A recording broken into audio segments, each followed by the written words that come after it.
এই ভদ্রলোকের বাংলাদেশ থেকে সসম্মানে চলে যাওয়ার কোনো সুযোগ নেই। মীর জাফরের নাম যেভাবে লেখা ছিল, ডক্টর প্রফেসর মোহাম্মদ ইউনূসের নামও সেভাবে লেখা থাকবে। আপনি লুপা বলেন যে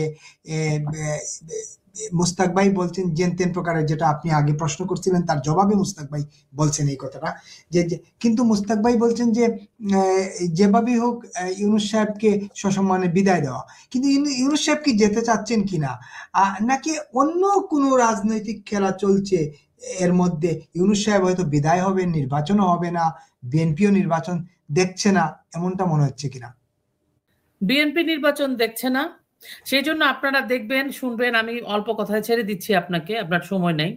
মির্জা আব্বাস বলেছেন জামাতের জন্য আওয়ামী লীগই ঠিক ছিল।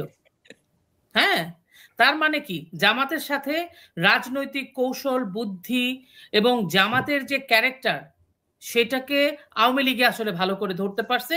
এবং বিএনপি জামাতের সাথে মিশে যে নিজেদের যে, আমি মোস্তাক চাচা যেভাবেই বিএনপি কে ফ্লারিশ করার চেষ্টা করেন, বিএনপির জন্ম কিভাবে হয়েছে, বিএনপির প্রতিষ্ঠাতা কি করেছে, বিএনপির পরবর্তীতে খালেদা জিয়া কি সময় কি সব ঘটনা ঘটেছে, যুদ্ধাপরাধীদের গাড়িতে পতাকা খালেদা জিয়াই তুলে দিয়েছেন, সুতরাং এগুলো আমরা জানি। তো এই প্রসঙ্গে আমি যেতে চাই না, তিতা কথা, উনি অসুস্থ, আমি কিছু বলতে চাই না।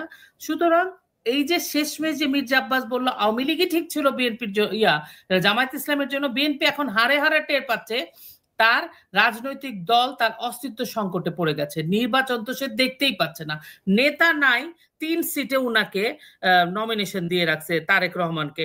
উনার ভোটার আইডি আছে কিনা ঠিক নাই, উনার এনআইডি আছে কিনা ঠিক নাই, উনি দেশে আসতে পারবেন কিনা ঠিক নাই, এগুলা জিনিস না হয় না। হ্যাঁ, মানুষ, আমাদের এখানে বোকা লেখা নাই, বাংলাদেশের মানুষের এখানে বোকা লেখা নেই। আপনি একটা রিক্সাওয়ালার কথা শুনে দেখেন না কিরকম ভাবে তারা কতটা সর্টেড, কতটা বুদ্ধি নিয়ে কথা বলে। এই রিক্সাওয়ালা, কৃষক, শ্রমিক, জনগণই মুক্তিযুদ্ধে অংশ নিয়েছে। এইগুলো বিএনপির পার্ট, বিএনপি বুঝবে কিভাবে আসবে সেটা আমি বলতে চাই না, আমি বলতেও পারবো না আসলে। কিন্তু প্রফেসর ডক্টর মোহাম্মদ ইউনূস বাংলাদেশের স্বাধীনতাকে, মুক্তিযুদ্ধকে, মুক্তিযুদ্ধের শহীদের তালিকা নিয়ে, মুক্তিযোদ্ধাদের, বীরাঙ্গনাদের নিয়ে, মুক্তিযোদ্ধারা আছে তাদেরকে জেলে, এবং প্রত্যেকটা মুক্তিযোদ্ধাকে উনি যেভাবে অপমান করেছে, এই ভদ্রলোকের বাংলাদেশ থেকে সসম্মানে চলে যাওয়ার কোনো সুযোগ নেই।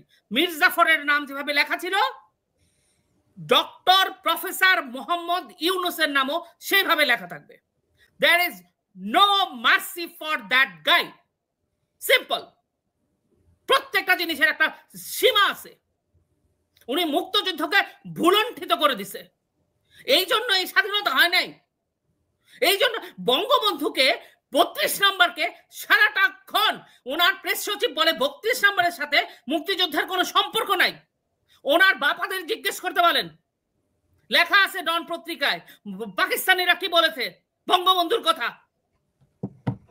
আমি সরি, আমি উত্তেজিত হই নাই, এখানে হইতে চাই নাই, আই এম সরি, আমি মাফ চাই সবার কাছে। সুতরাং প্রফেসর ইউনূসকে নিয়ে কোনো ধরনের পুতু পুতু মার্কা কথা শোনার মানে স্টেট অফ মাইন্ডে আর নাই। অনেক ধন্যবাদ, ক্ষমা চাই মোস্তাক চাচা, আমি খুবই দুঃখিত, আমার ভয়েস রেস হয়ে গেছে, দর্শক ক্ষমা প্রার্থনা করি, এই হচ্ছে আমার কথা। অসংখ্য ধন্যবাদ।